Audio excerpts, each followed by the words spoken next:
GS journey के current affair सफ़र, जिसमें हम डेली के 10 प्रश्न के साथ आपके बीच में उपस्थित होते हैं, डेली 10 के साथ। आज एक बार फिर से हम डेली 10 में आपका स्वागत करते हैं और 10 सवाल जो आज आपके लिए हम लेकर के आए हैं, उसमें पहला सवाल आपके लिए स्क्रीन पर है। हाल ही में एकलव्य विद्यालयों में आदिवासियों के लिए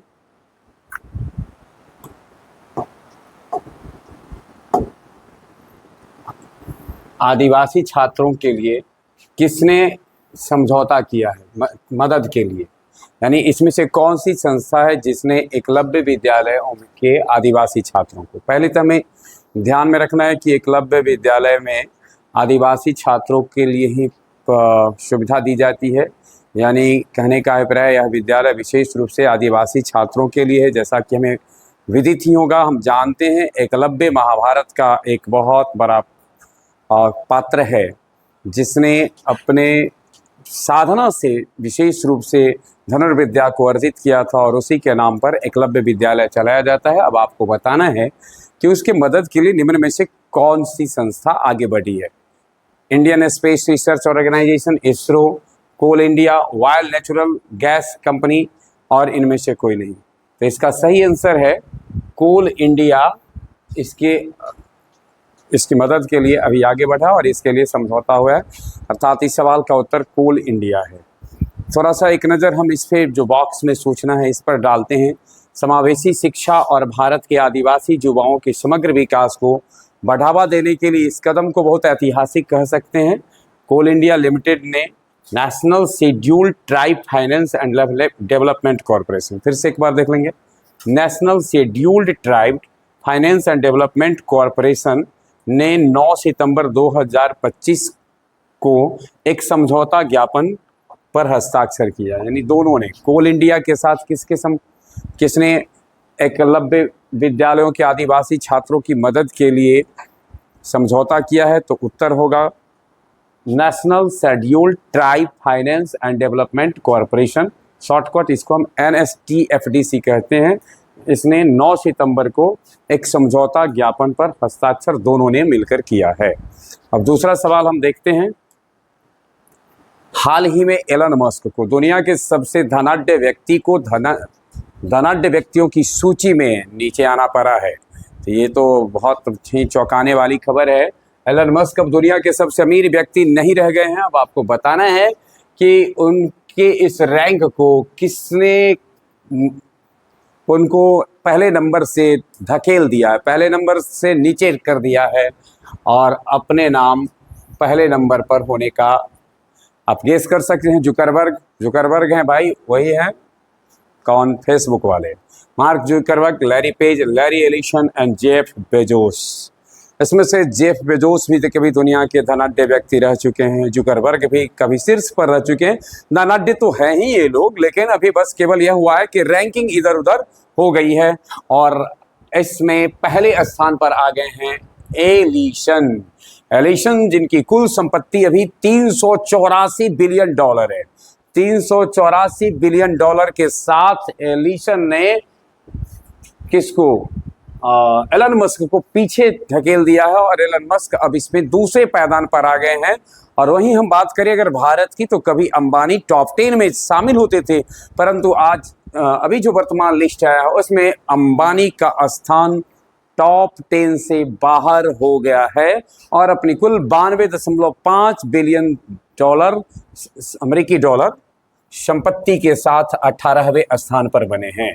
तो इस सवाल में हमें क्या क्या मूल रूप से ध्यान में रखना है कि अंबानी का स्थान कैमा हो गया है, 18वां हो गया है और पहले स्थान पर अभी कौन है? Larry Ellison. तो एलन मस्क पीछे आ गए हैं। अगला सवाल तीसरा है हमारे सामने स्क्रीन पे। भारत द्वारा भी लॉन्च की गई दुनिया की पहली ट्राइबल यूनिवर्सिटी, फिर से एक बार अगर हम इस शब्द के हिंदी पर गौर करेंगे तो आदिवासी विश्वविद्यालय का क्या नाम पड़ा है? आप कुछ गेस कर सकते हैं, जिकरा नाम के आगे आदि लगल होगा। वन आदि, जनजाति, आदिवासी, तो आदि संस्कृति। क्या आंसर होगा इसका? आदि संस्कृति। यानी आदि संस्कृति यूनिवर्सिटी, जो ट्राइबल यूनिवर्सिटी जो लॉन्च किया गया उसका नाम है आदि संस्कृति यूनिवर्सिटी। भारत के आर्ट, हेरिटेज और ज्ञान जो हमारा है उसको कंजर्व करना, इसका उद्देश्य क्या है? भारत के आर्ट यानी भारत की कला, उसके बाद जो भारत की जो विरासत है और भारत की जो ज्ञान है, इसको जो है सो जानना, इसको इकट्ठा करना। इसी उद्देश्य से भारत द्वारा लॉन्च की गई है दुनिया की पहली ट्राइबल यूनिवर्सिटी। अगला सवाल हमारे लिए है, पहले इसी से जुड़ा हुआ कुछ जानकारी हम देखते हैं। आदि संस्कृति क्या है? पहले ही सवाल तो उठता है कि आदि संस्कृति है क्या? तो ध्यान में रखना, यह एक डिजिटल प्लेटफॉर्म है। आप जिस युग में जी रहे हैं, डिजिटल एरा है, डिजिटल प्लेटफॉर्म है जिसे ट्राइबल कल्चर को सीखने और कंजर्व करने में के लिए लाया गया है।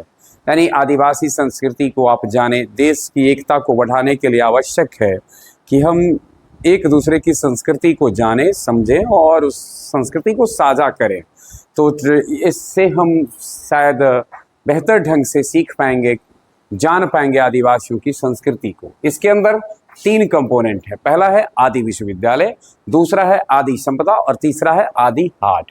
आदि विश्वविद्यालय यह digital tribal art academy online university है, यानी यह एक ऑनलाइन यूनिवर्सिटी है और 45 कोर्स इसमें उपलब्ध हैं। आप इसमें अगर कोर्स करना चाहते हैं तो इसके में 45 कोर्स उपलब्ध हैं, 45 विषय हैं जिससे कि आप इससे एडमिशन करा सकते हैं या फिर आप इससे आप सीख सकते हैं। आदि संपदा यह एक ऑनलाइन म्यूजियम है, ऑनलाइन संग्रहालय है। इसमें हम आदि संपदा यानी जो हमारी विरासत यानी बहुत प्राचीन काल से जो संपदा है, जो हमारे पास धरोहर है, इसको हम जान सकते हैं। इससे इंडियन ट्राइब के पेंटिंग, डांस, टेक्सटाइल्स, आर्टिकल्स से रिलेटेड देखिए 5000 से अधिक डॉक्यूमेंट्स अवेलेबल हैं। आप यानी इसमें जाते हैं जब आदि संपदा, तो यह कैसा ऑनलाइन संग्रहालय है? तो देखिए इसमें इंडियन ट्राइब के पेंटिंग, डांस, टेक्सटाइल आर्टिकल्स से संबंधित 5000 से ज़्यादा दस्तावेज उपलब्ध हैं और इन 5000 दस्तावेजों को आप जान सकते हैं। आदि हाट, आप समझते हैं, हाट का अर्थ बाजार होता है, जहां गांव घर में भी इस शब्द का इस्तेमाल होता है और किसी खास दिन आस पड़ोस के लोगों को जो ज़रूरत की दैनिक ज़िंदगी में जो जिन चीज़ों की आवश्यकता होती है उसकी बिक्री होती है हाट पर। तो आदि हाट एक ऑनलाइन मार्केट प्लेस है जहां पर ट्राइब्स द्वारा बनाए गए प्रोडक्ट्स को साइट खोल सेल किया जाता है। यानी आदिवासियों के द्वारा जो प्रोडक्ट्स बनाए जाते हैं उसको सेल करने के लिए एक क्या है? आदि हाट। फिर से एक बार ध्यान में रख लेंगे कि डिजिटल प्लेटफॉर्म है आदि संस्कृति, जिसके 3 कंपोनेंट हैं। आदि संस्कृति के 3 कंपोनेंट में एक है आदि विश्वविद्यालय, दूसरा है आदि संपदा, तीसरा है आदि हाट। इससे ट्राइबल अफेयर्स मिनिस्ट्री ने आदि बनी एप्लीकेशन लॉन्च किया था, जिसका उद्देश्य देखिए, इससे पहले आदि वाणी एप्लीकेशन लॉन्च किया गया था जिसका उद्देश्य था ट्राइबल लैंग्वेज को ट्रांसलेट करना। यानी आदि वाणी एप्लीकेशन का उद्देश्य क्या था? तो जो आदिवासियों की भाषा है उसको ट्रांसलेट, उसको अनुवादित करके हमारी जो भाषा है इसमें परिवर्तित करना। अगला सवाल है हमारे लिए, 5वां सवाल है, लोकंग पूजा। लोकंग पूजा त्यौहार किस जनजाति द्वारा मनाया जाता है? सबसे पहले थोड़ा सा हम आपको इशारा करते हैं जिससे आप समझने की कोशिश करेंगे कि यह उत्तर पूर्वी भारत का है कि जनजातियों के द्वारा मनाया जाता है। तो उत्तर पूर्वी भारत में जो जनजातियां रहती है उनमें ही सही होंगे। और उत्तर पूर्वी भारत यानी अरुणाचल प्रदेश, असम, मेघालय, मणिपुर और नागालैंड में मूल रूप से इनमें से जनजाति रहती है। हालांकि अब आप इसको देख करके थोड़ा संशय में पड़ेंगे क्योंकि बोडो, टीवा, गारो, है ना। तो इनमें से तो लगता है कि बोडो, टीवा, गारो तीनों के तीनों जो हैं सो आपको उस क्षेत्र में मिल जाते हैं। इनमें से टीवा जनजाति है जिसके द्वारा लंगकोंग पूजा का त्यौहार मनाया जाता है। इस जनजाति को लालुंग जनजाति के नाम से भी जाना जाता है। इस जनजाति को किसके नाम से जानते हैं? लालुंग जनजाति के नाम से भी जानते हैं। चलिए अगला। और इसका उद्देश्य क्या होता है? अच्छी रबी फसल की कामना के लिए, यानी रबी फसल बेहतर हो इसकी कामना के लिए टीवा जनजाति द्वारा लंगकोंग पूजा मनाया जाता है। अगला सवाल है, हाल ही में प्रधानमंत्री मत्स्य संपदा योजना को 5 वर्ष पूरे हो चुके हैं। यानी 5 वर्ष पहले मत्स्य संपदा योजना की शुरुआत की गई थी और हाल ही में यह 5 साल पूरा किया है। आपको बताना है यह योजना कब लॉन्च की गई थी। 5 साल पूरा हुआ है इसी महीने में। 15 अगस्त 2019 को लॉन्च किया गया था, 10 सितंबर 2020 को, 15 सितंबर 2020 को, 12 अगस्त 2020 को। तो इसमें से आपको ये बताना है कि 5 साल पूरा हुआ है सितंबर महीने में। तो पहले तो अगस्त वाला सा काट दीजिए, बच गया 10 और 15। 15 अभी आज हम जब चर्चा कर रहे हैं तो 15 आया नहीं है, इसलिए 10 अगस्त 2020 को प्रधानमंत्री मत्स्य संपदा योजना यह 10 सितंबर 2020 को लॉन्च किया गया था। मंत्रालय था मिनिस्ट्री ऑफ फिशरीज, यानी मत्स्य मंत्रालय, है ना।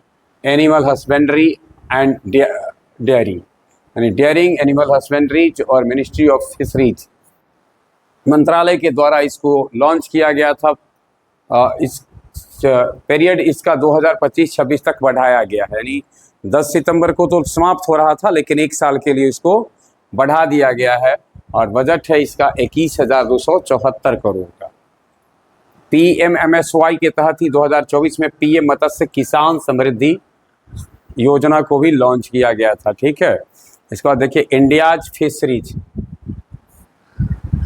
ध्यान में रखना है, इंडियाज फिशरीज सेक्टर, ई नहीं होगा, एफ होगा। इंडियाज फिशरीज सेक्टर भारत के द्वारा यह जो है सो लॉन्च, मतलब ये जो काम करता है इंडियाज फिशरीज सेक्टर के तहत काम होता है।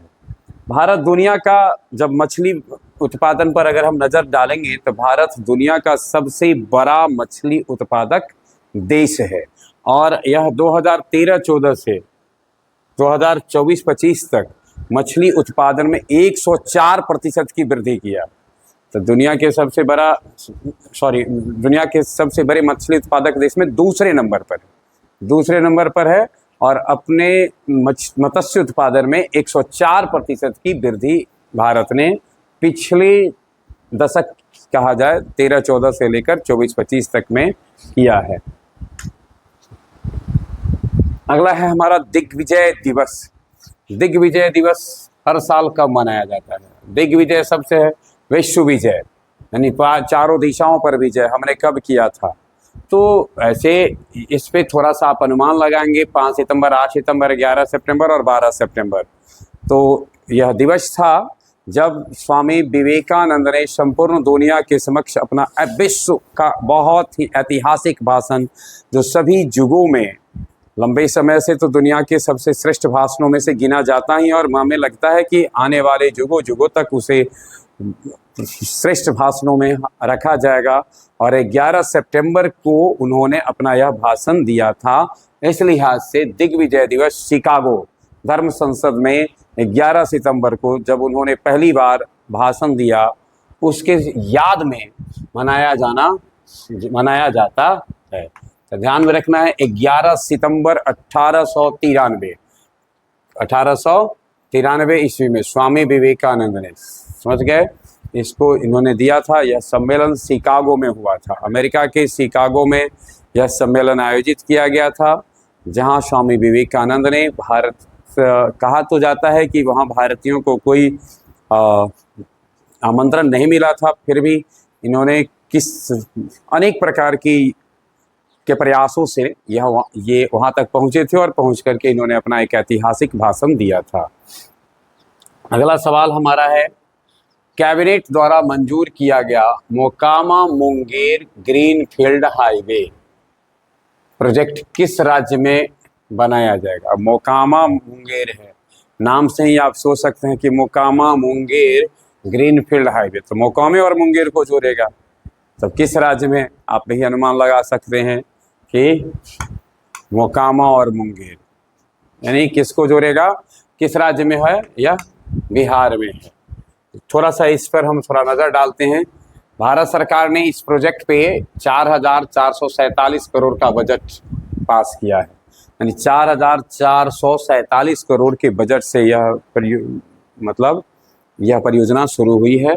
और जब हम यह project Buxar Bhagalpur high speed corridor का हिस्सा है, यानी बक्सर से जो भागलपुर को जोड़ा गया है हाई स्पीड कॉरिडोर, इसी प्रोजेक्ट का हिस्सा है, ठीक है। और इसकी टोटल लंबाई, इस प्रोजेक्ट की टोटल लंबाई है 82.4 किलोमीटर।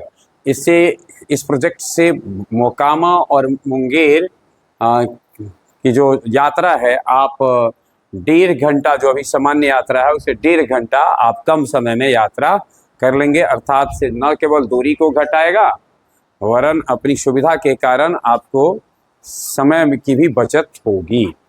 बिहार पर थोड़ा सा अभी हाल में जो बिहार से जुड़ा हुआ करंट अफेयर है, इस पर नज़र डालें तो अभी 4 सितंबर को राजगीर में बिहार में रॉयल भूटान बुद्धिस्ट टेम्पल का इनॉग्रेशन किया गया है। 4 सितंबर को रॉयल भूटान बुद्धिस्ट टेम्पल का इनॉग्रेशन किया गया है राजगीर में। वहीं 2025 का मेंस हॉकी एशिया कप का आयोजन 29 अगस्त से 7 सितंबर तक राजगीर में ही किया गया, यानी राजगीर में ही रॉयल भूटान बुद्धिस्ट टेम्पल का भी इनॉग्रेशन किया गया। और अगस्त महीने में भी चर्चित रहा है राजगीर, क्योंकि वह एशिया कप की मेज़बानी कर रहा था, मेंस हॉकी एशिया कप की मेज़बानी कर रहा था। 22 अगस्त को पीएम मोदी ने बिहार के गया में बक्सर थर्मल पावर प्लांट को लॉन्च किया है। ध्यान में रखना है, 22 अगस्त 2025 को प्रधानमंत्री नरेंद्र मोदी ने गया में बक्सर थर्मल पावर को लॉन्च किया है। थर्मल पावर, जहां की कोयला से बिजली प्राप्त किया जाता है, हाइड्रो इलेक्ट्रिक, जल से, ये से कोयला से किया जाता है। अगला क्वेश्चन है हमारा, प्रधानमंत्री नरेंद्र मोदी द्वारा कंबाइंड कमांडर्स कॉन्फ्रेंस CCC 2025 का उद्घाटन कहाँ किया गया, यहाँ किया जाएगा, अभी हुआ नहीं है, होने वाला है। तो आप गेस कर सकते हैं वह शहर इनमें से कौन है? न्यू दिल्ली, मुंबई, कोलकाता, चेन्नई। भारत के इन मेट्रो सिटी में कोलकाता में कंबाइंड कमांडर्स कॉन्फ्रेंस CCC 2025 का उद्घाटन करने जा रहे हैं। तो ध्यान में रखना है, कहाँ यह होगा? कोलकाता में। अगला सवाल है, हाल ही में विश्व चैंपियन गुकेश को, जानती होंगे गुकेश ग्रैंड मास्टर है ना, तो हराने वाला सबसे युवा ग्रैंड मास्टर कौन है? अब सवाल ये उठता है कि ग्रैंड मास्टर को ग्रैंड मास्टर ने हराया है। ग्रैंड मास्टर शतरंज में प्रयुक्त यह शब्द है, शतरंज के लिए प्रयुक्त होता है। और अभी हाल ही में गुकेश को पराजित करने वाला ग्रैंड मास्टर निम्न में से कौन है? जी श्रीनिवास, अभिमन्यु मिश्रा, एस प्रभात कृष्ण और इनमें से कोई नहीं। आप हैं अभिमन्यु मिश्रा, जिन्होंने कि जी गुकेश को पराजित किया है। और अभिमन्यु मिश्रा भारतीय मूल के हैं, परंतु भारत के नहीं हैं, भारतीय मूल के हैं, लेकिन यूनाइटेड स्टेट अमेरिका में हैं, यानी यूनाइटेड स्टेट अमेरिका के हैं। अर्थात इनके जो पूर्वज थे भारत के थे, परंतु फिलहाल अभी ये अमेरिकी नागरिकता की इनको प्राप्त है। और अमेरिकी नागरिकता इनको इनके पूर्व से, इनके जो पूर्वज थे इनको ही मिली।